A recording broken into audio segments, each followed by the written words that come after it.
Dinner is served. Beautiful. Okay. Mukhang boring ang aming ang aming dinner. Walang greens. Sweet potato fries at saka lamb chops.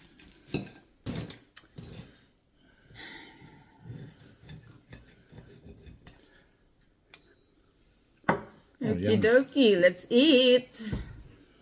Muntik pa nasunog ah. Almost burnt it.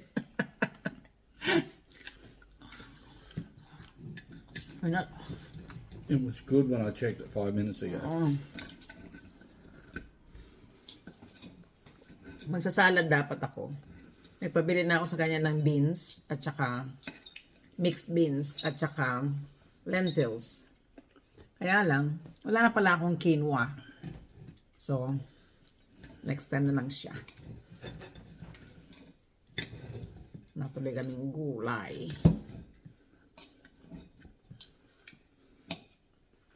Bagay, hindi naman sila gulay. Ano rin sila? Carbs. Carbs. What good carbs? Kasi may fiber. Anyway.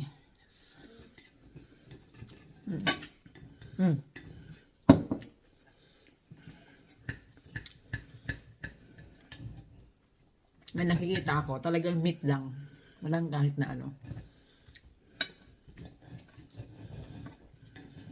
Para sa akin, ano naman yun? Absurd. Kasi, when people, there are people on YouTube, on Facebook that just recommends eating just meat. I think that's absurd. You have to make you have to eat well balanced or balanced diet, you know, balanced meal. You have veggies and you have a little bit of carbs and you have the meat. Because carbs is important to your body too. Ano yata yun? Carnivore diet.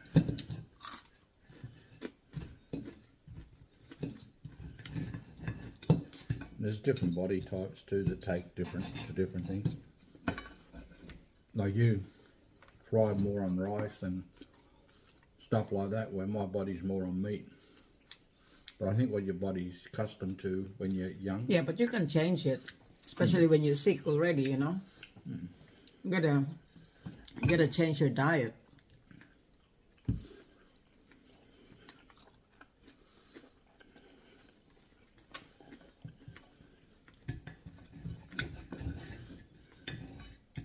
But, as I said, it has to be balanced.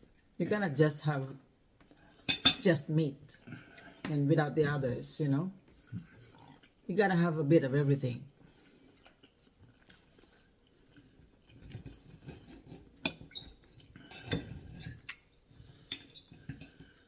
Hindi maganda yung puro meat lang. Hindi rin maganda yung puro veggies lang. Nakita nyo yung mga mga vegetarian, di ba? Ang papayat. Kaya, anyway, what works for you? That's what it comes down to. And what you can afford, as long as you're eating nourishing.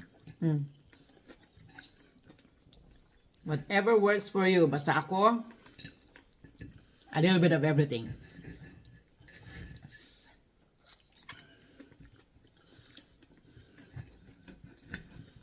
Siguro, kung talagang nasa crisis, walang ibang makakain, kundi puro gulay lang, eh di maggulay, yun lang ang available eh. Kung available lang ay isda, eh di isda lang. Di ba? Ihawin, prituhin, papakin, puro isda. Ganun lang. Huwag na natin masyadong i-complicate, gawing komplikado ang mga bagay-bagay. Kung kaya mong bumili ng kompletong go for it.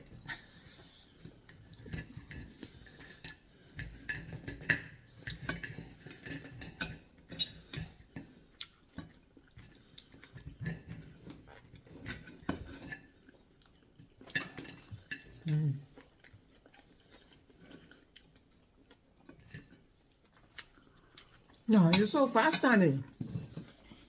Ubus na agad. Yan, laki-laki nung kanya. I enjoy meat.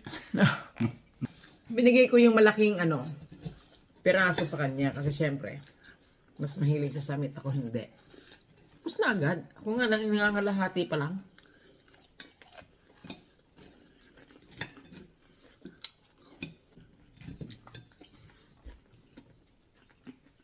Sa bagay, mabilis kami kumain. May nag-comment, sabi, sis, lalaki yata na subo mo. Well, totoo naman, lalo na kapag rice.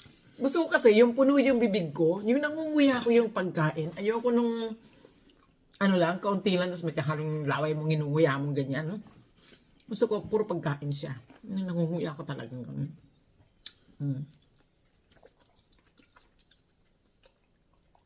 Tsaka, kung hindi ako nagdadadaldal, mabilis ako kumain. Para bagang hindi masyadong ninunguya ang pagkain. Kaya madali rin ako mabusog.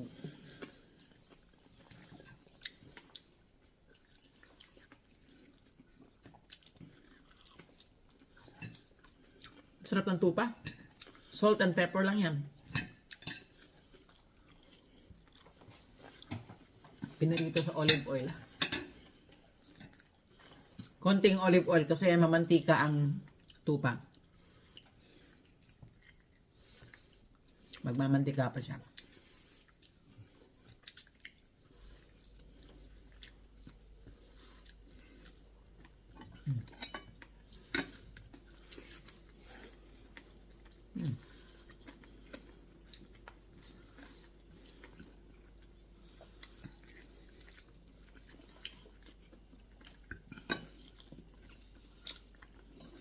Sarap.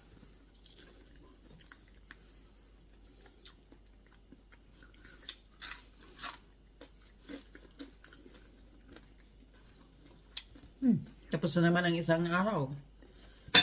Isang dinner. As simple as that.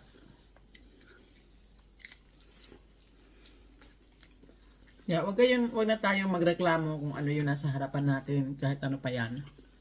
Sabihin mong itlog yan, or dilis, or yun, alamang, tsaka kanin lang. Pag ang importante, nabusog ka, mahirap ang gutom.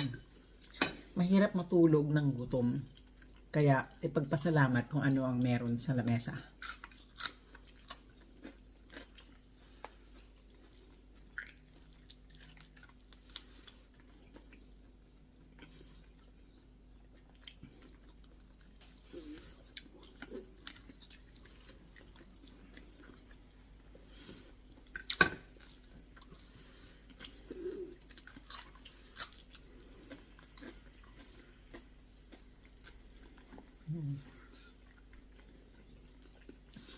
There you go, guys. Tapusin namin ang aking dinner. O, tapos na siya. Ako na lang pala. Tapusin ko ang aking dinner and I'll see you next time.